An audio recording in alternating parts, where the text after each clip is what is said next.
എൻ്റെ പേര് സെൽറ്റി ജോസഫ്, വൈഫിൻ്റെ പേര് സ്മിത. ഞങ്ങൾക്ക് UKG പഠിക്കുന്നൊരു മകനുണ്ട്, അവൻ്റെ പേര് ആൻ്റണി. ഞങ്ങൾ താമസിക്കുന്നത് ആലുവയ്ക്കടുത്ത് പ്രസന്നപുരം ഇടവകയിലാണ്. ഞാൻ ഒരു കാറ്ററിംഗ് കമ്പനിയിൽ ജോലി ചെയ്യുന്നു. എനിക്ക് അപ്പനും അമ്മയും 2 അനുജന്മാരുമാണ് ഉള്ളത്. ചെറുപ്പത്തിൽ അമ്മയുടെ പ്രാർത്ഥനയും വിശ്വാസവും കൊണ്ടാണ് ഞങ്ങൾ വളർന്നത്. അമ്മ ഇങ്ങനെ പ്രാർത്ഥിക്കാനുള്ള കാരണം, അമ്മ 30 വയസ്സുള്ളപ്പോൾ അമ്മയ്ക്ക് കിഡ്നി 2 കംപ്ലൈൻ്റായി. അമ്മ 3 മാസം വരെ ജീവിച്ചിരിക്കുകയുള്ളൂ എന്ന് ഡോക്ടർമാർ വിധി എഴുതി. എന്നാൽ അമ്മ ഒരു പ്രാർത്ഥന ഗ്രൂപ്പിൽ പങ്കെടുത്ത് അവിടെ പോയി എല്ലാ ആഴ്ചയിലും പ്രാർത്ഥിച്ച് അമ്മ ഇന്നും ജീവനോടെ ഇരിക്കുന്നു. അമ്മയുടെ ഈ ദൈവാനുഭവമാണ്, അമ്മയുടെ വിശ്വാസമാണ് ഞങ്ങളെ ചെറുപ്പം മുതൽ കണ്ടു വളർന്നത്. അപ്പോൾ ഞാനും ചെറുപ്പത്തിൽ വിചാരിക്കുമായിരുന്നു, ഈശോയെ എൻ്റെ ജീവിതത്തിലും ഇതുപോലൊരു അത്ഭുതം പ്രവർത്തിക്കണമെന്ന്. അങ്ങനെ ഞാൻ 10ാം ക്ലാസ് കഴിഞ്ഞ് പ്രീ ഡിഗ്രി ഒരു കൊല്ലം പഠിക്കാനായിട്ട് പോയി. അപ്പോൾ ഞാൻ ആ പഠിത്തം നിർത്തിയിട്ട് എന്തെങ്കിലും ജോലിക്ക് പോകണമെന്നുള്ള ആഗ്രഹത്തോടുകൂടി കെട്ടിടപ്പണി പഠിക്കാനായിട്ട് പോയി. അങ്ങനെ ജോലിയെല്ലാം ചെയ്തുകൊണ്ടിരിക്കുമ്പോൾ ചിറ്റൂർ ധ്യാന കേന്ദ്രത്തിൽ യുവജനങ്ങൾക്കുള്ള ധ്യാനം സംബന്ധിക്കാനായിട്ട് പോയി. അപ്പോഴാണ് ഈശോയെ കൂടുതൽ അറിയുന്നതും ഈശോയുടെ സ്നേഹം കൂടുതൽ മനസ്സിലാക്കുന്നതും. അങ്ങനെ അതിനുശേഷം എല്ലാ ദിവസവും പള്ളിയിൽ പോകണമെന്ന് ആഗ്രഹിച്ച് എല്ലാ ദിവസവും പള്ളിയിൽ പോയിക്കൊണ്ടിരുന്നു. എന്നാൽ ധ്യാനത്തിൻ്റെ തീക്ഷ്ണത കുറയുന്നതനുസരിച്ച് പള്ളിയിൽ പോകാനുള്ള താല്പര്യം കുറഞ്ഞു വന്നു. അപ്പോൾ ഞാൻ ചൊവ്വാഴ്ച ദിവസം ഞങ്ങളുടെ പള്ളിയിൽ വൈകിട്ടാണ് കുർബാന. അപ്പോൾ ചൊവ്വാഴ്ച എനിക്ക് കുർബാനയ്ക്ക് പോകാൻ സാധിക്കാറില്ല. അപ്പോൾ ആദ്യമൊക്കെ ഒരു സങ്കടമായിരുന്നെങ്കിലും പിന്നെ അതൊരു സന്തോഷമായിട്ട് മാറി തുടങ്ങി. കാരണം ചൊവ്വാഴ്ച പള്ളിയിൽ പോകണ്ടല്ലോ.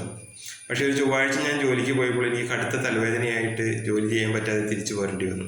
അപ്പോൾ ഞാൻ മനസ്സിലിങ്ങനെ ഓർത്തു, ഇന്ന് കുർബാനയ്ക്ക് പോകാനായിട്ടായിരിക്കും, അപ്പോൾ അടുത്ത ചൊവ്വാഴ്ച അറിയാമല്ലോ എന്ന് ഞാനിങ്ങനെ ആലോചിച്ചു. പക്ഷേ ഞാനത് മറന്നുപോയി. അടുത്ത ചൊവ്വാഴ്ച ഇതുപോലെ എനിക്ക് കഠിനമായ തലവേദനയായിട്ട് ജോലി ചെയ്യാനായിട്ട് സാധിച്ചില്ല.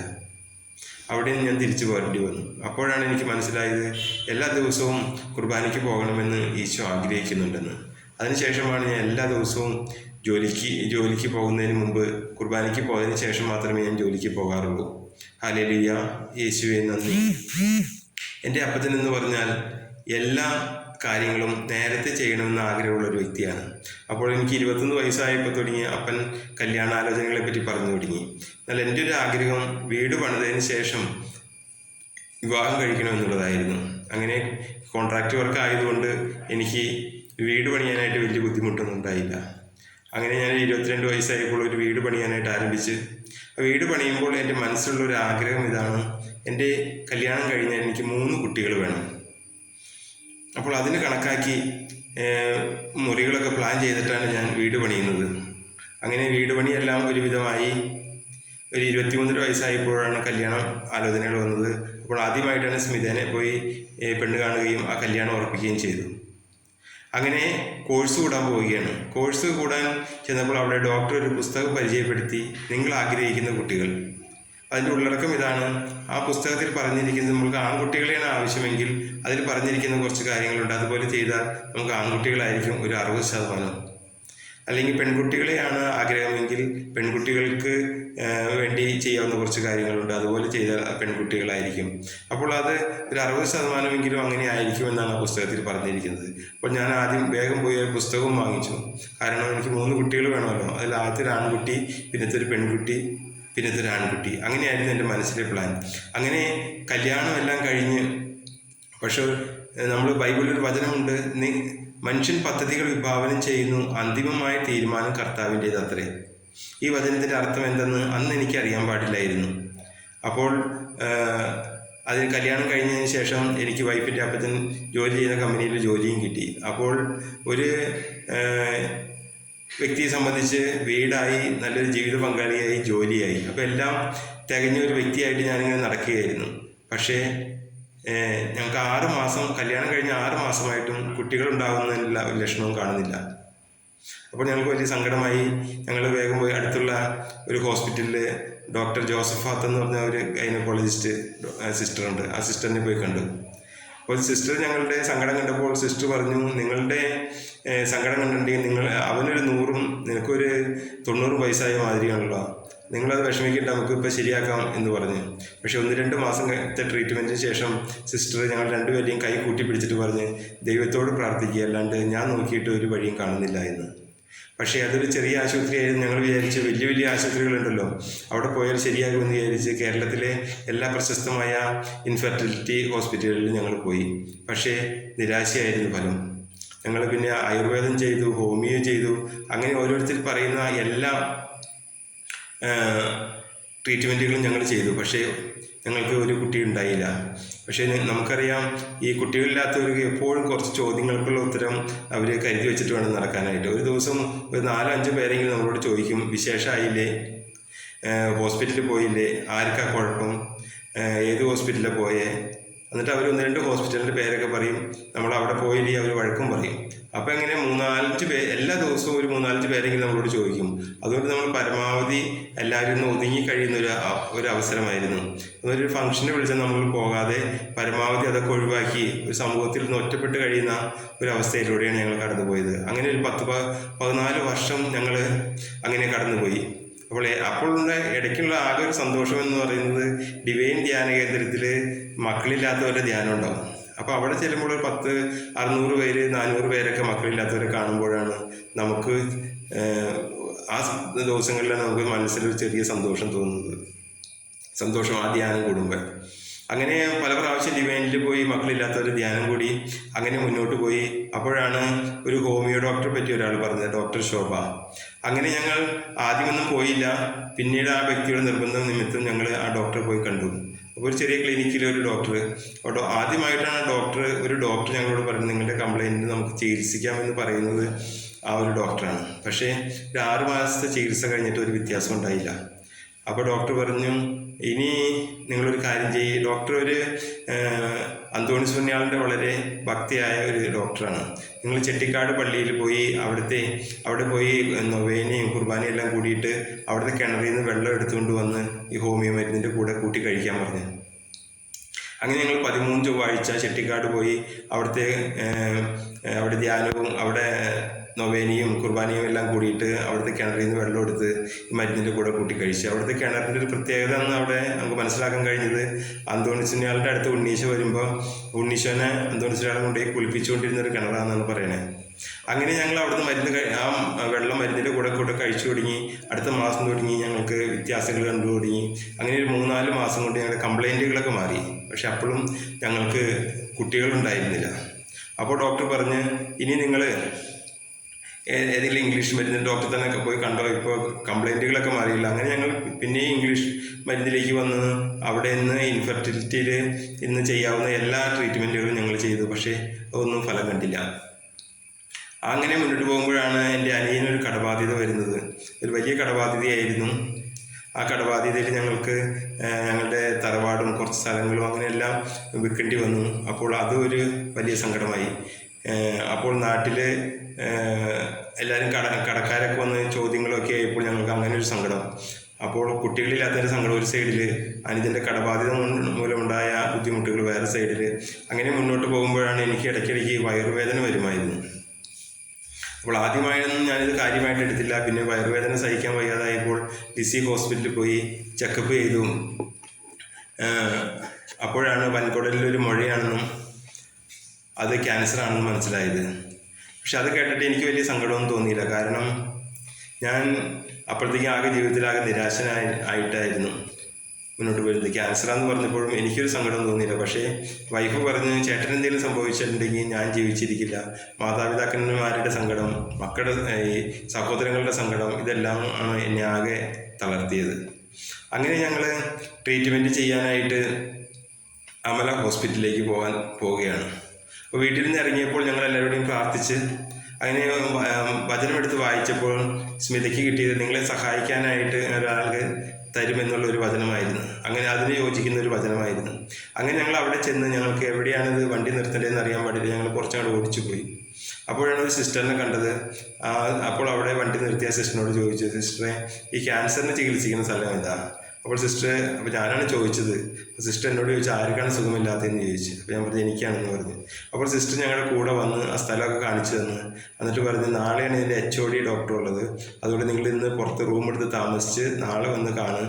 അതുപോലെ ഇന്ന് വൈകുന്നേരം ഇവിടെ കുർബാനയുണ്ട്, കുർബാനയ്ക്ക് വരണം. പിന്നെ അത് കഴിഞ്ഞിട്ട് നമുക്ക് അച്ഛനെയും കൊണ്ട് പ്രാർത്ഥിപ്പിക്കാം. അങ്ങനെയെല്ലാം പറഞ്ഞ് ഞങ്ങൾ കുർബാനയ്ക്ക് പോയി. സിസ്റ്റർ അച്ഛനോട് കാര്യങ്ങളൊക്കെ അവിടുത്തെ അച്ഛനോട് കാര്യങ്ങളൊക്കെ പറഞ്ഞ് ഞങ്ങൾക്ക് വേണ്ടി പ്രാർത്ഥിച്ച് അങ്ങനെ ഞങ്ങൾക്ക് സഹായിക്കാനായിട്ട് ദൈവം, ആരും പരിചയമില്ലാത്തൊരു സ്ഥലത്ത് നമുക്ക് സഹായിക്കാനായിട്ട് ദൈവം ഒരു സിസ്റ്റർ ഏർപ്പെടുത്തി. സിസ്റ്ററുടെ പേരെന്താണെന്ന് ചോദിച്ചപ്പോൾ സിസ്റ്റർ പറഞ്ഞു സിസ്റ്റർ മേരി, പരിശുദ്ധ അമ്മയുടെ പേരുള്ള ഒരു സിസ്റ്ററെ ഞങ്ങൾക്ക് ദൈവം ഒരുക്കിയിരുന്നു. അപ്പോൾ സിസ്റ്റർ ഞങ്ങളോട് പറയുകയാണ്, ആ സമയത്ത് ഒരിക്കലും ഞാൻ പുറത്തേക്ക് വരാറില്ല, ഞാൻ BSc നഴ്സിങ്ങിന് പഠിപ്പിക്കുന്ന സിസ്റ്ററാണ്. എനിക്ക് ഭയങ്കര ദാഹം തോന്നിയിട്ട് ഞാൻ അപ്പോഴും ഒരു ഗ്ലാസ് വെള്ളം കുടിക്കാൻ വേണ്ടി, ചായ കുടിക്കാൻ വേണ്ടി പുറത്തേക്ക് വന്നതാണെന്ന് പറഞ്ഞു.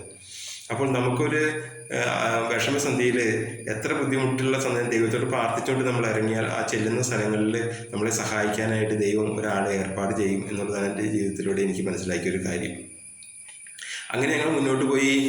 എൻ്റെ ഓപ്പറേഷൻ ഓപ്പറേഷൻ അപ്പോൾ സിസ്റ്റർ എല്ലാ ദിവസവും ഞങ്ങളുടെ അടുത്ത് വരും. ഓപ്പറേഷൻ്റെ തലേ ദിവസം വന്ന് ഞങ്ങൾക്ക് ഒരു 1-2 മണിക്കൂർ എനിക്ക് വേണ്ടി പ്രാർത്ഥിച്ച് അതിനെ ഓപ്പറേഷന് കൊണ്ടുപോവുകയാണ്. അപ്പോൾ ഡോക്ടർ പറഞ്ഞ് ചിലപ്പോൾ ഇത്ര പഴക്കമുള്ളത് കൊണ്ട് ചിലപ്പോൾ ബാഗ് ഇടേണ്ടി വരും, അങ്ങനെ കുറച്ച് കോംപ്ലിക്കേഷനൊക്കെ പറഞ്ഞ്.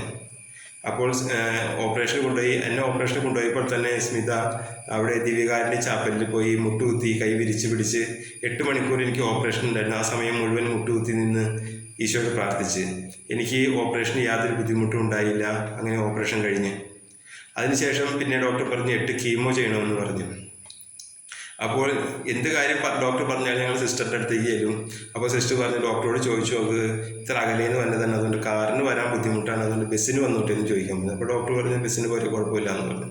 അങ്ങനെ ഞങ്ങൾ 8 കീമോയും കഴിഞ്ഞ്, അപ്പോൾ കീമോയുടെ സമയത്ത് ദൈവം ചെയ്ത വേറൊരു അത്ഭുതം എന്ന് പറയുന്നത്, ഡോക്ടർ കീമോയ്ക്ക് മുമ്പ് വൈഫിനെയും സ്വന്തക്കാരെയൊക്കെ വിളിച്ചിട്ട് പറഞ്ഞ് കീമോ ചെയ്യുമ്പോൾ മുടിയെല്ലാം കൊഴിയും, ആകെ ക്ഷീണിക്കും, ആകെ അവശതയാവും, പക്ഷെ പേടിക്കണ്ട, പിന്നെ അതൊക്കെ ശരിയായിക്കോളും എന്ന് പറഞ്ഞു. പക്ഷേ ഞാൻ എന്നെ മുടി കൊഴിയുന്ന ഒരാളായി കണ്ട് കാണാൻ സ്മിതയ്ക്ക് ഒട്ടും താല്പര്യം ഉണ്ടായില്ല. അപ്പോൾ സ്മിത എപ്പോഴും പ്രാർത്ഥിക്കുമായിരുന്നു. അതുപോലെ ഞങ്ങൾ വീട്ടിൽ വന്ന് കീമോ കഴിഞ്ഞ് വീട്ടിൽ വന്നപ്പോൾ അന്ന് സന്ധ്യപ്രാർത്ഥനയ്ക്ക് ഞാൻ ബൈബിൾ എടുത്ത് വായിച്ചപ്പോൾ അതിൽ കിട്ടിയൊരു ഭാഗം ലൂക്ക 21:18 നിങ്ങളുടെ ഒരു തലമുടിയിഴ പോലും നശിച്ചു പോവുകയില്ല എന്നുള്ളൊരു വാക്ക് ഞാൻ കണ്ട്. അപ്പോൾ നമ്മൾ ഈ കൊന്ത ചെല്ലുന്ന പോലെ ഓരോ മണി നമ്മൾ തിരിക്കുമ്പോഴും ലൂക്ക 21:18 നിങ്ങളുടെ ഒരു തലമുടിയിഴ പോലും നശിച്ചു പോവുകയില്ല, അങ്ങനെ കൊന്ത തീരുന്നവരെ അങ്ങനെ എല്ലാ ദിവസവും ചെല്ലുമായിരുന്നു. സ്നേഹമുള്ളവരെ, അത്ഭുതമെന്ന് പറയട്ടെ, എൻ്റെ കീമോ കഴിയുന്നത് വരെ എൻ്റെ ഒരു മുടി പോലും കൊഴിഞ്ഞില്ല. സാധാരണ നമ്മൾ മുടി ചീകുമ്പോൾ ഒരു മുടിയെങ്കിൽ ആ ചീപ്പിൻ്റെ ഉള്ളിലുണ്ടായിരിക്കും, പക്ഷേ ഈ സമയത്ത് ഒരു മുടി പോലും എൻ്റെ കൊഴിഞ്ഞില്ല. ഞാനപ്പോൾ ഈ കൂട്ടായ്മയിൽ ഇങ്ങനെ അനുഭവസാക്ഷ്യം പറയാൻ പോകുന്നുണ്ടെന്ന് സിസ്റ്റർ മേരി സിസ്റ്ററിനെ വിളിച്ച് പറഞ്ഞു. അപ്പോൾ സിസ്റ്റർ പ്രധാനമായിട്ടൊരു പറഞ്ഞ കാര്യം, നീ അന്ന് മുടി കൊഴിയാത്ത കാര്യം എങ്ങനെയായാലും പറയണമെന്ന് പറഞ്ഞു. അത് സിസ്റ്ററിന് വലിയൊരു അത്ഭുതമായിരുന്നു അത്. അങ്ങനെ കീമോ കഴിഞ്ഞ് ഞങ്ങൾ 1-2 മാസം കഴിഞ്ഞ് ഞങ്ങൾ അപ്പൻ്റെ അമ്മയുടെ അടുത്തേക്ക് ബൈക്കിന് ഞാനും വൈഫും പോയിക്കൊണ്ടിരിക്കുകയായിരുന്നു. അപ്പോൾ ഈ സിസ്റ്റർ ഞങ്ങളെ ഫോണിൽ വിളിച്ച്, അപ്പോൾ വൈഫാണ് ഫോൺ എടുത്തത്. അപ്പോൾ സിസ്റ്റർ ചോദിച്ചാൽ ഞാൻ എന്തെന്ന് ചോദിച്ചു. അപ്പോൾ ചേട്ടൻ വണ്ടി ഓടിക്കുകയാണെന്ന് പറഞ്ഞു. അപ്പോഴാണ് സിസ്റ്റർ പറഞ്ഞത് അവന് വണ്ടി ഓടിക്കാറായിട്ടില്ല, നിങ്ങൾ ആരോട് ചോദിച്ചിട്ടാണ് വണ്ടി ഓടിച്ചത് എന്ന് പറഞ്ഞ് സിസ്റ്റർ ഞങ്ങളെ കുറേ വഴക്ക് പറഞ്ഞു. അപ്പോൾ ഞങ്ങൾ പറഞ്ഞു ഞങ്ങൾ കീമോ കഴിഞ്ഞിട്ട് അങ്കമാലിയിൽ നിന്ന് 8 കിലോമീറ്റർ ബൈക്ക് ഓടിച്ചിട്ടാണ് തിരിച്ചു വരാറെന്ന് പറഞ്ഞു. അപ്പോഴാണ് സിസ്റ്റർ പറയുന്നത് നിങ്ങൾ ഭയങ്കര മണ്ടത്തരമാണ് കാണിച്ചത്, ഒരു കീമോ കഴിഞ്ഞ് വ്യക്തി ബൈക്ക് ഓടിച്ചൊക്കെ വീട്ടിലേക്ക് പോകാമെന്ന് പറഞ്ഞാൽ അത് നിങ്ങൾക്കിടെ ഭാഗ്യം കൊണ്ടാണ് ഇപ്പോഴും ജീവിച്ചിരിക്കുന്നതെന്ന് പറഞ്ഞു. പക്ഷേ ആ സമയത്തൊക്കെ ദൈവം ഞങ്ങളെ കാത്തുകൊണ്ടാണ് ഇന്ന് ഞങ്ങൾ ജീവനോടെ ഇരിക്കുന്നത്. അന്ന് ഞങ്ങൾ കീമോയ്ക്ക് പോകുമ്പോൾ വണ്ടി കൊണ്ടുപോയി അങ്കമാലിയിൽ വെച്ചിട്ട് അവിടുന്ന് ബസ് കയറി തൃശ്ശൂർ അമലയിൽ പോയിട്ട് തിരിച്ച് 8 മണിയാകുമ്പോൾ തിരിച്ചു വന്ന് ബൈക്ക് എടുത്ത് വീട്ടിലേക്കാണ് പോരുക പതിവായിരുന്നത്. അപ്പോൾ പോരുന്ന വഴി എനിക്ക് ബൈക്ക് ഓടിക്കുമ്പോൾ വണ്ടി ഒന്ന് പാളിപ്പോണ പാരിയൊക്കെ തോന്നുന്നുണ്ടെങ്കിലും ഞാൻ അത്ര കാര്യമായിട്ട് എടുത്തില്ല. പക്ഷേ അത് ദൈവം കാത്തുകൊണ്ട് മാത്രമാണ് ഇന്നും ജീവനോടെ ഇരിക്കുന്നത്. അതാണ് കീമോയുടെ സമയത്ത് ദൈവം നൽകിയ മറ്റൊരു അത്ഭുതം. അപ്പോൾ അങ്ങനെ മുന്നോട്ട് പോയി. അപ്പോൾ എൻ്റെ ഒപ്പം അന്ന് ഓപ്പറേഷന് 3 പേര് കൂടി ഞങ്ങൾ ഒന്നിച്ചുണ്ടായിരുന്നു. അപ്പോൾ ഒരേ അസുഖമുള്ളവരായതുകൊണ്ട് ഞങ്ങൾ അങ്ങോട്ട് ഫോൺ നമ്പർ മേടിച്ച് ഇടയ്ക്ക് വിളിക്കുമായിരുന്നു. പക്ഷേ 1.5 കൊല്ലം കഴിഞ്ഞപ്പോഴേക്കും ഈ 3 പേരും ഈ ലോകത്തിൽ നിന്ന് യാത്രയായി. അപ്പോഴാണ് ബൈബിൾ വായിച്ചപ്പോൾ എനിക്കൊരു വചനം കിട്ടി, സങ്കീർത്തനങ്ങൾ 94:17. കർത്താവ് എന്നെ സഹായിച്ചിരുന്നില്ലെങ്കിൽ എൻ്റെ പ്രാണൻ പണ്ടേ മൂകതയുടെ ലോകത്തെത്തുമായിരുന്നു. സ്നേഹമുള്ളവരെ, നമ്മളെല്ലാവരെയും ദൈവം കാക്കുന്നത് കൊണ്ടാണ് നമ്മൾ ഒരു ദിവസം ജീവിച്ചിരിക്കുന്നത്. ദൈവത്തിൻ്റെ ആ കരുതലിൻ്റെ കരം ഒരു നിമിഷം നമ്മുടെ മുകളിൽ നിന്ന് മാറിയാൽ നമ്മൾ പല അപകടങ്ങളിൽ ചെന്ന് വീഴും. അപ്പോൾ നമ്മൾ ഒരു നിമിഷം ഇന്ന് ജീവനോടെ ഇരിക്കുന്നെങ്കിൽ അത് ദൈവത്തിന് നന്ദി പറഞ്ഞ് ജീവിക്കുവാൻ നമ്മൾ കടപ്പെട്ടവരാണ്. അതുപോലെ ഓപ്പറേഷൻ കീമോ എല്ലാം കഴിഞ്ഞ് വീണ്ടും സ്കാൻ ചെയ്ത് നോക്കിയപ്പോൾ ഡോക്ടർ പറയുകയാണ്, വീണ്ടും ചെറിയ മുഴകൾ കാണിക്കുന്നുണ്ട്, അപ്പോൾ അതുകൊണ്ട് പെറ്റ് സ്കാൻ ചെയ്ത് നോക്കണമെന്ന് പറഞ്ഞു. അപ്പോൾ ഞങ്ങൾ റിസൾട്ടായിട്ട് പോയി സിസ്റ്ററിൻ്റെ അടുത്തേക്ക് ആയിരുന്നു. അപ്പോൾ സിസ്റ്റർ ഈ BSc നേഴ്സിംഗ് പഠിപ്പിക്കുന്നതായതുകൊണ്ട് സിസ്റ്ററിൻ്റെ ഇതൊക്കെ കാണുമ്പോൾ തന്നെ അറിയാം. സിസ്റ്റർക്കും ഭയങ്കര സങ്കടമായി. അപ്പോൾ സിസ്റ്റർ പറഞ്ഞ്, നിങ്ങൾ പോയി ഇനി എവിടെയെങ്കിലും പോയി ഒരു 5 ദിവസത്തെ താമസിച്ചുള്ള ധ്യാനം കൂടിയിട്ട് വന്ന് സ്കാൻ ചെയ്യാമെന്ന് പറഞ്ഞു. അങ്ങനെ ഞങ്ങൾ അട്ടപ്പാടിയിൽ സേവ്യർ ഗാനവട്ട അയലച്ചൻ്റെ 5 ദിവസമുള്ള താമസിച്ചുള്ള ധ്യാനം കൂടി. എന്നിട്ട് വന്ന് നിങ്ങൾ സ്കാൻ ചെയ്ത് പോയപ്പോൾ ഡോക്ടർ പറഞ്ഞ്, ഇപ്പോൾ ഇതിൽ പ്രത്യേകിച്ച് മുഴകളൊന്നും കാണാനില്ല, അതുകൊണ്ട് നിങ്ങൾക്ക് സാധാരണ ഒരു ചെക്കപ്പ് മാത്രം മതി, ഇടയ്ക്കിടയ്ക്ക് വന്ന് ചെക്കപ്പ് ചെയ്ത് പോകണമെന്ന് പറഞ്ഞ്. അപ്പോൾ അങ്ങനെ ഒരു അത്ഭുതം കൂടി ദൈവം ഞങ്ങളുടെ ജീവിതത്തിൽ പ്രവർത്തിച്ച്. അങ്ങനെ പിന്നെ സ്മിത, ഞങ്ങൾ ഓപ്പറേഷൻ കഴിഞ്ഞ് ഞങ്ങൾ ആശുപത്രി കിടക്കുമ്പോൾ സ്മിത ഇടയ്ക്കിടയ്ക്ക് പോയി ദിവ്യകാരുണ്യത്തിന് മുമ്പിൽ പോയി പ്രാർത്ഥിക്കുമായിരുന്നു. അപ്പോൾ അവൾ ബൈബിൾ വായിക്കുമ്പോൾ എപ്പോഴും പാവപ്പെട്ടവരെ സഹായിക്കുക, അല്ലെങ്കിൽ പാവപ്പെട്ടവർക്ക് ഭക്ഷണം കൊടുക്കുക, ഇതൊക്കെ ഇങ്ങനെയുള്ള വചനങ്ങളാണ് കിട്ടിക്കൊണ്ടിരുന്നത്. അപ്പോൾ എന്നോടൊന്ന് പറഞ്ഞ്, ചേട്ടാ ഇങ്ങനെയുള്ള വചനങ്ങൾ കിട്ടുന്നുണ്ടല്ലോ, നമുക്കപ്പോൾ ഇവിടെ നിന്ന് ഇറങ്ങിയാൽ നമുക്കൊരു 10 പേർക്കെങ്കിലും ഓരോ പൊതി ചോറ് ഒരു ദിവസം വെച്ച് കൊടുക്കണം. അങ്ങനെ ഞങ്ങൾ ഓപ്പറേഷനൊക്കെ കഴിഞ്ഞ് കീമോ കഴിഞ്ഞ് വീട്ടിൽ വന്നപ്പോൾ ഞങ്ങൾ ഇങ്ങനെ 10 പേർക്ക് എല്ലാ ദിവസവും ഭക്ഷണം കൊടുക്കാനായിട്ട് തീരുമാനിച്ചു. അങ്ങനെ ഇത് എവിടെ കൊടുക്കണമെന്ന് അറിയാൻ വേണ്ടി ആലുവ ഗവൺമെൻറ് ആശുപത്രി കൊടുക്കാം എന്ന് തീരുമാനിച്ച് അവിടെ ചെന്ന് അവിടുത്തെ ഡോക്ടറെ സൂപ്രണ്ടിനെ കണ്ടപ്പോൾ അവിടുത്തെ ഡോക്ടർ പറഞ്ഞ്, ഇവിടെ ഡൊമിനിക് എന്ന് പറഞ്ഞൊരു ബ്രദറാണ് ഇവിടെ ഭക്ഷണത്തിൻ്റെ കാര്യങ്ങളൊക്കെ അറേഞ്ച് ചെയ്യുന്നത്, ആ ബ്രദറിൻ്റെ നമ്പർ തന്നു. അങ്ങനെ ഞങ്ങൾ ഈ ബ്രദറിനെ അന്വേഷിച്ച് അവരുടെ വീട്ടിലെത്തി. അപ്പോഴാണ് ബ്രദർ പറയുന്നത്, നിങ്ങൾ 10 പൊതി ചോറ് കൊണ്ടുവരും, നമുക്ക് കൊടുക്കാം. അതോടൊപ്പം ഞങ്ങൾ ഒരു 10-15 കുടുംബങ്ങളുടെ ഒരു കൂട്ടായ്മയുണ്ട്, ആശ്വാസാലയം എന്ന് പറഞ്ഞ്. അപ്പോൾ ഞങ്ങൾ ഈ ആശ്വാസാലയം വഴി ചെയ്യുന്ന കാര്യങ്ങളെല്ലാം പറഞ്ഞ്, രോഗികളുടെ മുടി വെട്ടി ഷേവ് ചെയ്ത് അവരെ കുളിപ്പിക്കുക, ആരുമില്ലാത്തവരെ ആശുപത്രിയിൽ വന്നെങ്കിൽ അവരുടെ നോക്കുക, അവരുടെ വസ്ത്രങ്ങൾ അലക്കി കൊടുക്കുക, അതുപോലെ മരുന്ന് മേടിക്കാൻ പൈസ ഇല്ലാത്തവർക്ക് മരുന്ന് കൊടുക്കുക, പാലിയേറ്റീവിന് പോവുക, അങ്ങനെ കുറേ കാര്യങ്ങൾ എന്നോട് പറഞ്ഞു. അപ്പോൾ ഞങ്ങൾക്കും വലിയ സന്തോഷമായി. അങ്ങനെ ഞങ്ങൾ ആശ്വാസാലയത്തിൻ്റെ ഒരു ഭാഗമായി ഈ ശുശ്രൂഷയ്ക്ക് എല്ലാം ആശ്വാസാലയത്തിൻ്റെ കൂടി ഞങ്ങളിങ്ങനെ ചെയ്തുകൊണ്ടിരിക്കുകയാണ്. അങ്ങനെ ചെയ്യുമ്പോൾ എറണാകുളം ഗവൺമെൻറ് ആശുപത്രിയിൽ ഞങ്ങൾ ക്യാൻസർ രോഗികളുടെ വാർഡിൽ പോകും. അപ്പോൾ അവിടെ ചെല്ലുമ്പോൾ എല്ലാവരും ഇങ്ങനെ സങ്കടപ്പെട്ടിരിക്കുമ്പോൾ ഞാൻ പറയും, എനിക്കിതുപോലെ ക്യാൻസർ വന്നതാണ്. അപ്പോൾ ദൈവാനുഗ്രഹം കൊണ്ട് അത്ഭുതം പ്രവർത്തിച്ച് എനിക്ക് ക്യാൻസർ മാറിയതാണ്. അപ്പോൾ അതുകൊണ്ട് നിങ്ങൾ ഈ ദൈവത്തോട് പ്രാർത്ഥിക്കും, നിരാശപ്പെടണ്ട, അതുകൊണ്ട് നിങ്ങൾ ദൈവത്തോട് പ്രാർത്ഥിക്കുമെന്ന് പറഞ്ഞ് അവരെ ആശ്വസിപ്പിക്കും. അപ്പോൾ അവരുടെ കൂടെ ഇരിക്കുന്ന ചേച്ചിമാരൊക്കെ പറയും, മോനിങ്ങനെ വന്ന് പറഞ്ഞു പോയി കഴിയുമ്പോൾ ഭയങ്കര സന്തോഷമാണ്, ഇങ്ങനെ അസുഖം മാറിയ ഒരാൾ വന്ന് പറയുമ്പോൾ വലിയ സന്തോഷമാണെന്ന് പറയും. അപ്പോൾ അതുമാതിരി ആശുപത്രിയിൽ അവിടെ ക്യാൻസർ വാർഡിലൊക്കെ ചെല്ലുമ്പോൾ നമുക്കറിയാം, ചിലപ്പോൾ ഒരു കവളത്തൊക്കെ നമുക്ക് ഷേവ് ചെയ്യാൻ പറ്റുള്ളൂ, ഒരു കവള് ഇങ്ങനെ ബാൻഡേജ് വെച്ച് കവളത്തൊക്കെ ക്യാൻസറായിട്ട് ഒട്ടിച്ച് വെച്ചിരിക്കുക. അങ്ങനെ ഒരുപാട് നിരാശപ്പെട്ട് കഴിയുന്ന വ്യക്തികളാണ്. അപ്പോൾ നമ്മൾ അങ്ങനെയുള്ളവർക്കൊക്കെ ശുശ്രൂഷ ചെയ്ത്, പിന്നെ അതുപോലെ തന്നെ കളമശ്ശേരി മെഡിക്കൽ കോളേജിൽ അങ്ങനെ സാധിക്കുന്ന സ്ഥലത്തെല്ലാം പോയി നമ്മൾ ശുശ്രൂഷ ചെയ്ത് അങ്ങനെയാണ് ആശ്വാസാലയത്തിൻ്റെ കൂടെ ഞങ്ങൾ പോയി ചെയ്തുകൊണ്ടിരുന്നത്. അങ്ങനെ മുന്നോട്ട് പോയി. അപ്പോൾ ഈശോ വചനത്തിലൂടെ നമ്മളോട് പറയുന്നുണ്ട്, എൻ്റെ നാമത്തിൽ ഒരു ഗ്ലാസ് പച്ചവെള്ളം കൊടുക്കുന്നതിന് അതിൻ്റെ പ്രതിഫലം ലഭിക്കാതിരിക്കുകയില്ല എന്ന്. ഞങ്ങളപ്പോൾ ശുശ്രൂഷയ്ക്കും പോകും, എല്ലാ മാസം ആദ്യ വെള്ളിയാഴ്ച അട്ടപ്പാടിയിൽ ധ്യാനത്തിനും പോകും. അങ്ങനെ പോയിക്കൊണ്ടിരുന്നു. അപ്പോൾ ഒരു ആഴ്ച പോയപ്പോൾ അച്ഛനോട് വിളിച്ചു പറഞ്ഞു, 16 വർഷത്തെ ദമ്പതികൾക്ക് ഈശോ മക്കളെ നൽകുന്നു. അടുത്തുള്ള മാസങ്ങളിൽ തന്നെ വൈഫ് പ്രഗ്നൻ്റായി. പക്ഷേ അതൊരു 3 മാസമായപ്പോഴത്തേക്കും അത് അബോർഷനായിട്ട് പോയി. ഞങ്ങൾക്ക് വലിയ പ്രതീക്ഷയായിരുന്നു, ഇത്ര നാളത്തെ ദൈവം തന്നതല്ലേ, പക്ഷേ അതൊരു 3 മാസമായിട്ട് അബോർഷനായിട്ട് പോയി. പിന്നെ അങ്ങനെ മുന്നോട്ട് പോയി. അടുത്ത വർഷവും വൈഫ് പ്രഗ്നൻ്റായി. അപ്പോൾ 5-ാം മാസം സ്കാനിങ്ങിലൊന്നും ഒരു കുഴപ്പമില്ല. അപ്പോൾ വലിയ സന്തോഷം. എല്ലാവരും പറഞ്ഞ് 5 മാസം കഴിഞ്ഞ് പിന്നെ കുഴപ്പമൊന്നും ഉണ്ടാവില്ല എന്ന് പറഞ്ഞു. പക്ഷേ ഒരു 6 മാസം ആയപ്പോഴത്തേക്കും അത് പെട്ടെന്ന് ഒരു ഈസ്റ്ററിൻ്റെ അന്ന് ബ്ലീഡിങ് ആയിട്ട് അത് അബോർഷനായിട്ട് പോയി. അപ്പോൾ ഞങ്ങൾ ഒരു ജീവനുള്ള കുഞ്ഞിനെ ആഗ്രഹിച്ചെങ്കിലും ഒരു 650 ഗ്രാമുള്ള ജീവനില്ലാത്ത ഒരു ആൺകുഞ്ഞിനെ ഞങ്ങളുടെ കയ്യിലേക്ക് കൊണ്ടുവന്ന് തന്നു. അതുവഴി ഞങ്ങൾക്ക് ജീവിതത്തിൽ വലിയ നിരാശയായി. സ്മിതയുടെ മാനസിക നില വരെയും തെറ്റിപ്പോകും എന്ന് വിചാരിച്ച ഒരു സന്ദർഭത്തിലും ദൈവം ഞങ്ങളെ വീണ്ടും ഞങ്ങൾ അതിനുശേഷം ശുശ്രൂഷയ്ക്ക് പോകുവാനായിട്ട് ദൈവം ഞങ്ങളെ സഹായിച്ചു. അങ്ങനെ പിന്നെയും ഞങ്ങൾ ശുശ്രൂഷയ്ക്ക് പോയിക്കൊണ്ടിരിക്കുകയാണ്. അപ്പോൾ ഞങ്ങൾ പുക്കാട്ടുപടി മദർ തെരേസ സിസ്റ്റേഴ്സിൻ്റെ അവിടെ ഒരു മാനസിക രോഗികളായിട്ടുള്ള അമ്മച്ചിമാരെ നോക്കുന്ന സ്ഥലമുണ്ട്. അവിടെ പോയി ശുശ്രൂഷയ്ക്ക് പോകാറുണ്ട്. അപ്പോൾ അവിടെ ഞങ്ങൾ ചെന്നപ്പോൾ ഞങ്ങൾക്കൊരു ആഗ്രഹം, അവിടുത്തെ അമ്മച്ചിമാർക്കെല്ലാം ഒരു നൈറ്റി വാങ്ങിച്ചു കൊടുക്കണമെന്നൊരാഗ്രഹം. അപ്പോൾ ഞങ്ങൾ ആ സിസ്റ്ററിനോട് പറഞ്ഞപ്പോൾ സിസ്റ്റർ പറഞ്ഞ് ഇവർക്ക് നൈറ്റി അല്ല ആവശ്യം, ഒരേ വില കുറഞ്ഞതായാലും ഒരേ ചുരിദാർ നിങ്ങൾ വാങ്ങിച്ചു കൊടുക്കണമെങ്കിൽ ഉപകാരമായിരിക്കും പറഞ്ഞു. അങ്ങനെ സിസ്റ്ററും ഞങ്ങളുടെ കൂടെ വന്ന് അവർക്ക് ചെറിയ വില കുറഞ്ഞ ചുരിദാർ വാങ്ങിച്ചു കൊടുത്ത് പോരാൻ നേരം സിസ്റ്റർ പറഞ്ഞ് ഇതുപോലെ മക്കളില്ലാത്തൊരു ദമ്പതികൾ വന്ന് അവരുടെ വേറൊരു സെൻറ്ററിൽ കുട്ടികളുടെ ഒരു സെൻറ്ററുണ്ട്, അവിടെ ആ കുട്ടികൾക്കെല്ലാം ഉടുപ്പ് വാങ്ങിച്ചു കൊടുത്ത് പിന്നത്തെ വർഷം തന്നെ അവർക്ക് മക്കളുണ്ടായി. ഞങ്ങളിതെല്ലാം കൊടുത്തു കഴിഞ്ഞ് തിരിച്ചു പോരാൻ നേരം സിസ്റ്റർ പറഞ്ഞു അപ്പോൾ നിങ്ങൾക്ക് വേണ്ടി ഇവിടുത്തെ എല്ലാവരും പ്രാർത്ഥിക്കും, ഇവിടുത്തെ അമ്മച്ചിമാരും പ്രാർത്ഥിക്കും, നിങ്ങൾ ധൈര്യമായിട്ട് പൊക്കോളാൻ പറഞ്ഞു. അപ്പോൾ പിന്നത്തെ വർഷം ഇതുമാതിരി ഒരു വർഷം ആകണേക്ക് മുമ്പ് തന്നെ ദൈവം ഞങ്ങൾക്ക് ഈ മൂന്നാമത്തെ കുഞ്ഞിനെ തന്നു. മൂന്നാമത്തെ വൈഫ് പ്രഗ്നൻ്റായി. അതിൽ ഞങ്ങൾക്ക് ദൈവം തന്ന വലിയൊരു ഗിഫ്റ്റാണ് ആൻ്റണി. അങ്ങനെ 19 വർഷങ്ങൾക്ക് ശേഷം ഞങ്ങൾക്ക് ദൈവം ഒരു ആൺകുഞ്ഞിനെ നൽകി അനുഗ്രഹിച്ചു. ഹല്ലേലൂയ, യേശുവേ നന്ദി, യേശുവേ സ്തുതി. അപ്പോൾ ഇപ്പോൾ ഞങ്ങൾ ചെയ്യുന്ന ശുശ്രൂഷകൾ ഒരു 7 അനാഥാലയങ്ങളിൽ ഞങ്ങൾ പോകും. എല്ലാ ഞായറാഴ്ചകളിലും മാറി മാറി അവിടെ ചെല്ലും. അവർക്ക് മുടി വെട്ടും, ഷേവ് ചെയ്ത് കൊടുക്കും, അവരെ കുളിപ്പിക്കും.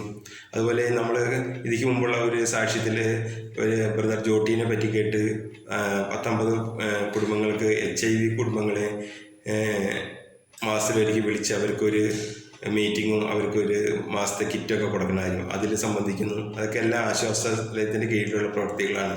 അതുപോലെ ആലുവ ഗവൺമെൻറ് ആശുപത്രിയിൽ എല്ലാ ദിവസവും തിങ്കൾ മുതൽ വെള്ളി വരെ അവിടെ ഉച്ചയ്ക്ക് ഭക്ഷണം കൊടുക്കുന്നു. അങ്ങനെ ഞങ്ങൾ സാധിക്കുന്ന മാതിരിയെല്ലാം ഈശോയ്ക്ക് ശുശ്രൂഷ ചെയ്യുന്നു. അതിൽ 1 വയസ്സ് തുടങ്ങി 5 വയസ്സ് വരെ ഉള്ള കുഞ്ഞുങ്ങളെ ശുശ്രൂഷിക്കുന്ന അനാഥാലയങ്ങളുണ്ട്, പ്രായമായവർ നോക്കുന്നുണ്ട്, ക്യാൻസർ രോഗികളുടെ ലാസ്റ്റ് സ്റ്റേജിൽ നോക്കുന്ന സ്ഥാപനങ്ങളുണ്ട്, മാനസിക രോഗികളെ നോക്കുന്നവരുണ്ട്. ഇവിടെയെല്ലാം പോയിട്ട് ഞങ്ങൾക്ക് സാധിക്കുന്ന പോലെ ഞങ്ങൾ ശുശ്രൂഷ ചെയ്യുന്നു. ഈശോ നൽകിയ അനുഗ്രഹങ്ങൾ വെച്ച് നോക്കുമ്പോൾ ഇത്രയൊന്നും ചെയ്താൽ പോരാ എങ്കിൽ കൂടി ഞങ്ങൾക്ക് സാധിക്കുന്ന പോലെ ശുശ്രൂഷ ചെയ്ത് ഞങ്ങൾ മുന്നോട്ട് പോവുകയാണ്. എൻ്റെ ജീവിതത്തിലെ എൻ്റെ അനുഭവങ്ങൾ വെച്ച് 2-3 കാര്യം കൂടി നിങ്ങളോട് പറയാനായിട്ട് ഞാൻ ആഗ്രഹിക്കുകയാണ്. അതിൽ ആദ്യത്തെ ഒരു കാര്യം എനിക്ക് തോന്നിയത് നമ്മുടെ ജീവിതത്തിലെ ഒരു പ്ലാനിങ്, അതെല്ലാം ഈശോയോട് ചേർന്ന് ഈശോയോട് ചോദിച്ചിട്ട് ചെയ്യേണ്ട ഒരു കാര്യമായിട്ടാണ്. കാരണം ഞാൻ എൻ്റെ 22ാമത്തെ വയസ്സിൽ വീട് പണിയുമ്പോൾ ഞാൻ 3 കുട്ടികൾക്ക് കണക്കാക്കി ബെഡ്റൂമെല്ലാം പണിത് ഒരു വീട് പണിതിട്ട് എനിക്ക് ആ ഒരു ബെഡ്റൂമിലെങ്കിലും കിടത്താൻ ഒരു കുഞ്ഞിനെ കിട്ടിയത് കല്യാണം കഴിഞ്ഞ് 19 കൊല്ലം കാത്തിരുന്നതിന് ശേഷമാണ്. അപ്പോൾ നമ്മൾ എന്ത് പ്ലാൻ ചെയ്യുന്നതിൽ തെറ്റില്ല, പക്ഷെ അത് ഈശോയോട് ചേർന്നുള്ള ഈശോയ്ക്ക് ഇഷ്ടമുള്ള പ്ലാനാണോ എന്ന് മനസ്സിലാക്കിയിട്ട് നമ്മൾ ചെയ്യുകയാണെങ്കിൽ അതിന് കൂടുതൽ ദൈവാനുഗ്രഹം ഉണ്ടാകും. അതുപോലെ നമ്മുടെ ജീവിതത്തിലുള്ള സഹനങ്ങളിൽ നമ്മൾ തളരരുതെന്ന് ഉള്ളൊരു അനുഭവം കൂടി നിങ്ങളോട് പറയാനുണ്ട്. നിങ്ങളൊന്ന് ആലോചിച്ച് നോക്കി, വർഷങ്ങളായിട്ട് 19 വർഷങ്ങളോളം മക്കളില്ലാത്ത അവസ്ഥ, വീട്ടിലെ അനുജൻ്റെ വലിയ കടബാധ്യത, ക്യാൻസർ രോഗം, ഇതെല്ലാം വന്നിട്ടും ഞങ്ങൾ ദൈവത്തെ പറയുകയോ അല്ലെങ്കിൽ മദ്യപാനത്തിൻ്റെ രീതിയിലേക്ക് പോവുകയോ അങ്ങനെ ഒന്നും ചെയ്തില്ല. അപ്പോഴും ഈശോയോട് കൂടെ ചേർന്ന് നിന്ന് ഈശോയ്ക്ക് വേണ്ടി നമുക്ക് പറ്റാവുന്ന ശുശ്രൂഷകൾ ചെയ്ത്, അപ്പോൾ അതിനെല്ലാം ദൈവം നൽകിയ ഒരു സമ്മാനമാണ് ഞങ്ങൾക്കൊരു മകൻ. ഇപ്പോൾ ഞങ്ങൾ സന്തോഷത്തോടെ ജീവിക്കുന്നു. നമ്മുടെ ജീവിതത്തിൽ എന്തോരം സഹനങ്ങളുണ്ടായാലും ആ സഹനങ്ങളെ നോക്കി നമുക്ക് പറയാൻ സാധിക്കണം, ഈ സഹനങ്ങളുടെ മുകളിൽ ഞങ്ങൾക്ക് ദൈവമുണ്ട്, ആ ദൈവത്തിനെല്ലാം സാധ്യമാണ്, ഈ സഹനങ്ങളും കടന്നു പോകും, ഞങ്ങളുടെ ജീവിതത്തിൽ സന്തോഷമുണ്ടാകും, ദൈവം ഞങ്ങളെ അനുഗ്രഹിക്കുമെന്ന് ആ സഹനത്തെ നോക്കി പറയാൻ സാധിക്കുമ്പോഴാണ് നമ്മുടെ ജീവിതത്തിലും ദൈവത്തിന് അത്ഭുതം പ്രവർത്തിക്കാനായിട്ട് സാധിക്കുക. സ്നേഹമുള്ളവർ, ഞാൻ തുടക്കത്തിൽ പറഞ്ഞു അമ്മയുടെ അസുഖങ്ങളും ഈശോ അസുഖം മാറ്റിയ കാര്യമൊക്കെ പറഞ്ഞപ്പോൾ ഞാനും പ്രാർത്ഥിക്കാറുണ്ടായിരുന്നു, എൻ്റെ ദൈവമേ എൻ്റെ ജീവിതത്തിലും ഒരു അത്ഭുതം പ്രവർത്തിക്കുന്നത്. പക്ഷേ ആ ഒരു അത്ഭുതം പ്രവർത്തിച്ച് ഈശോയുടെ അടുത്തേക്ക് കൂടുതൽ അടുക്കാൻ സാധിച്ചത് വളരെ വർഷങ്ങളുടെ സങ്കടങ്ങളുടെ ഒരു കാലഘട്ടങ്ങൾക്ക് ശേഷമാണ്. അതുപോലെ എല്ലാവരുടെയും ഒരു സങ്കടം, ഇന്നത്തെ കാലത്തൊരു സങ്കടം സന്തോഷമില്ല എന്നുള്ള ഒരു കാര്യമാണ്. ആരോട് ചോദിച്ചാലും എല്ലാവരും ഇങ്ങനെ ജീവിക്കുന്നുണ്ടെങ്കിലും യഥാർത്ഥ ഒരു സന്തോഷം ആർക്കും ഇല്ല എന്നുള്ളതാണ് പലരും പറയാറ്. അതിനെ എനിക്ക് ചെയ്യാൻ മനസ്സിലായ ഒരു കാര്യം, നിങ്ങൾ സാധിക്കുമെങ്കിൽ 2 ആഴ്ച കൂടുമ്പോഴോ മാസത്തിൽ ഒരിക്കലോ ഒരു പൊതി മിഠായിയുമായിട്ട് ഏതെങ്കിലും ഒരു അനാഥാലയത്തിലേക്ക് കടന്നു ചെന്ന് അവരോട് സംസാരിച്ച് കുറച്ച് നേരം അവരോടൊക്കെ തമാശ പങ്കിട്ട് ചിരിച്ച് ഒക്കെ പോരുകയാണെങ്കിൽ നമ്മളൊരു ടൂറ് പോകുന്നതിനും വലിയൊരു സന്തോഷം നമുക്കുണ്ടാകും. അടുത്ത ആഴ്ച അല്ലെങ്കിൽ അടുത്ത മാസം ആവാൻ വേണ്ടി നമ്മൾ നോക്കി നിൽക്കും. അതുപോലെ അവരെയൊക്കെ കാണുമ്പോഴാണ് നമ്മുടെ ജീവിതത്തിൽ ദൈവം നൽകിയിരിക്കുന്ന അനുഗ്രഹങ്ങൾക്ക് നന്ദി പറയാനായിട്ട് നമുക്ക് സാധിക്കുക.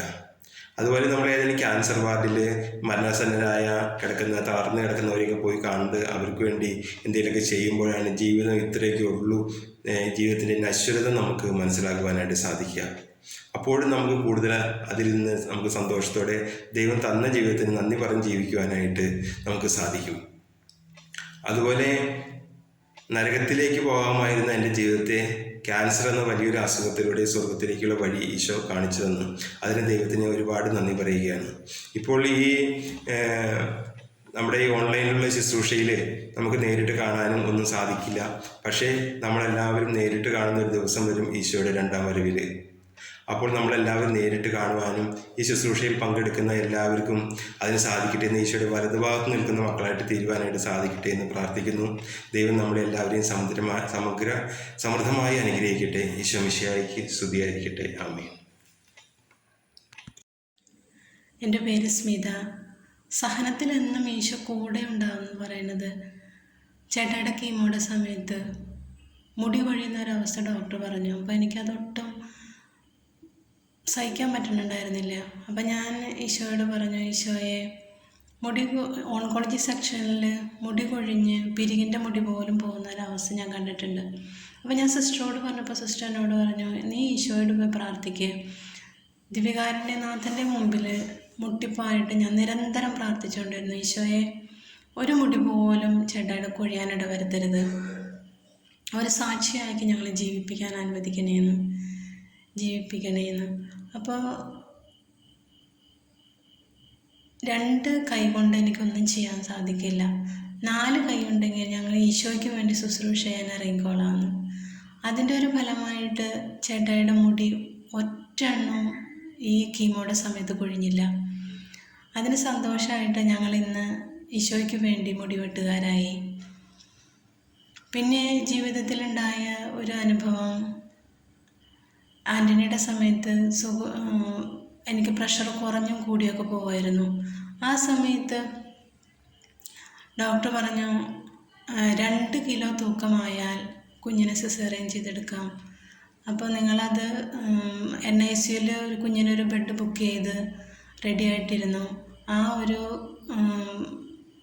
കുഞ്ഞിൻ്റെ വെയിറ്റൊക്കെ നോർമലായി കഴിഞ്ഞാൽ നമുക്ക് ഡിസ്ചാർജ് ആക്കാമെന്ന്. പക്ഷേ ഈശോയോട് ഞാൻ പറഞ്ഞു, ഈശോയെ, ഇനിയൊരു സഹനം ഞങ്ങളുടെ ജീവിതത്തിൽ തരല്ലേ, കുഞ്ഞിനെയും ചേട്ടായിനെയും ഉപേക്ഷിക്കല്ലേ എന്ന്. ആ ഈശോ പ്രാർത്ഥന കേട്ടു. ഞാൻ ആ സഹനം ഏറ്റെടുത്തോളാമെന്ന് ഞാൻ പറഞ്ഞിട്ടുണ്ടായിരുന്നു. അങ്ങനെ കുഞ്ഞിന് ഒരു കുഴപ്പമില്ലാണ്ട് 4-ാം ദിവസം അവനെ ഡിസ്ചാർജ് ചെയ്തു. അവൻ സുഖമായിട്ട് ചേച്ചീനെയും ചേട്ടനെയും ഏൽപ്പിച്ചു. എനിക്ക് പിന്നെ ഇൻഫെക്ഷനായി. 1 മാസം കൂടി ഞാൻ അഡ്മിറ്റായി. അപ്പോൾ പിന്നെ തിയേറ്ററിൽ കയറ്റി സ്റ്റിച്ച് ഇട്ടു, പിന്നെ സ്റ്റിച്ച് വെട്ടി, അങ്ങനെ 3-4 പ്രാവശ്യം എൻ്റെ അവസ്ഥ തുടർന്നു. അതിന് പിന്നെ ഡോക്ടർ, നഴ്സുമാർ വന്ന് അത് ക്ലീൻ ചെയ്യുന്ന സമയത്ത് അവർക്ക് പോലും വിഷമമാകുന്ന ഒരു ഇൻഫെക്ഷനായിരുന്നു അത്. പക്ഷേ ഈശോ ഞങ്ങളെ ആ സഹനത്തിലൂടെ സ്വർഗത്തിലേക്കുള്ള വഴി ഞങ്ങൾക്ക് ഒരുക്കി തന്നു.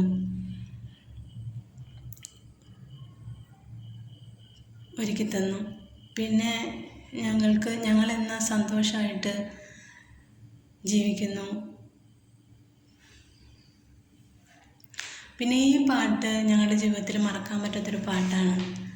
ആ പാട്ട് ഞാൻ പാടാം. ഒന്നുമില്ലായ്മയിൽ നിന്നുമെന്നെ കൈപിടിച്ചു നടത്തുന്ന സ്നേഹം,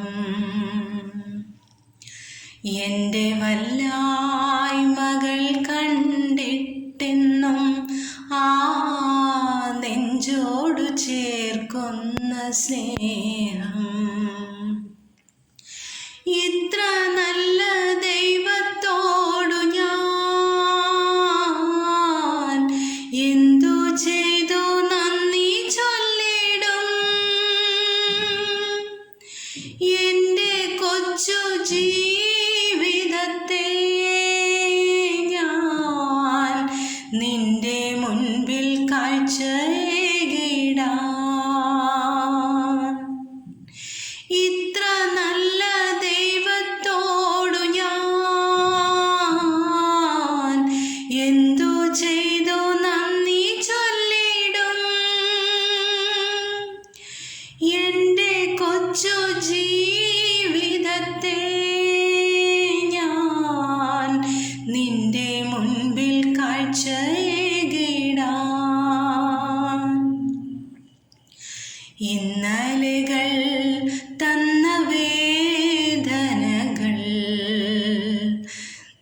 സ്നേഹമാണെന്നറിഞ്ഞില്ല ഞാൻ. ഇന്നലെകൾ തന്ന വേദനകൾ നിൻ സ്നേഹമാണെന്നറിഞ്ഞില്ല ഞാൻ. നിൻ സ്വന്തമാക്കുവാൻ മാറോടു ചേർക്കുവാൻ എന്നെ ഒരുക്കുകയായിരുന്നു.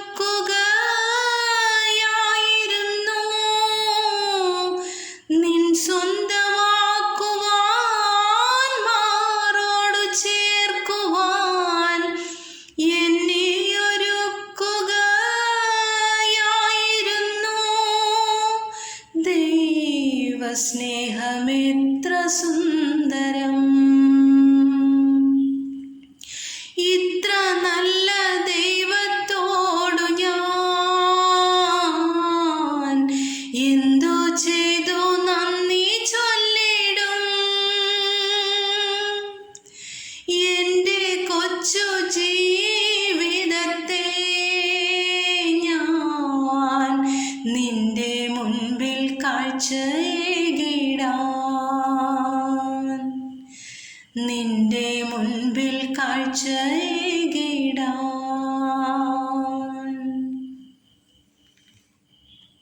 സ്നേഹമുള്ളവരെ, ഇതാണ് ഈശോ നിങ്ങൾക്ക് നൽകിയ മകൻ ആന്റണി. സ്തുതി കൊടുത്തേ. ഈശ്വമിഷ്ഠയ്ക്കും സ്തുതിയായിരിക്കട്ടെ. കർത്താവായ ദൈവമേ, ജീവിതത്തിൽ ഇഷ്ടം കർത്താവായി ഞാൻ ആരാധിക്കുന്നു. ദാവീദിന്റെ വംശജലം മരിച്ചവരിൽ നിന്ന് ഉയർത്തനുമായ യേശു, അങ്ങയുടെ നാമത്തിന്റെ അത്ഭുത ശക്തി എൻ്റെ മേൽ നിറയട്ടെ. എൻ്റെ നിറങ്ങു മുതലുള്ളങ്കാൽ വരെ ഒലക്കോശങ്ങളിലേക്ക് യേശുനാമം വ്യാപരിക്കട്ടെ. യേശു എന്ന നാമയുടെ അഗ്നിയായി എന്നിൽ കത്തട്ടെ. യേശു നാമത്തിന്റെ ശക്തി എന്നിൽ നിന്നും സദാ പ്രവഹിച്ചുകൊണ്ടിരിക്കട്ടെ. യേശുനാമത്തിന്റെ യേശുവേ യേശുവേ യേശുവേ. സ്നേഹമുള്ളവരെ, ഇനി സ്മിത നമ്മളോട് 2 വാക്ക് പറയുന്നതായിരിക്കും.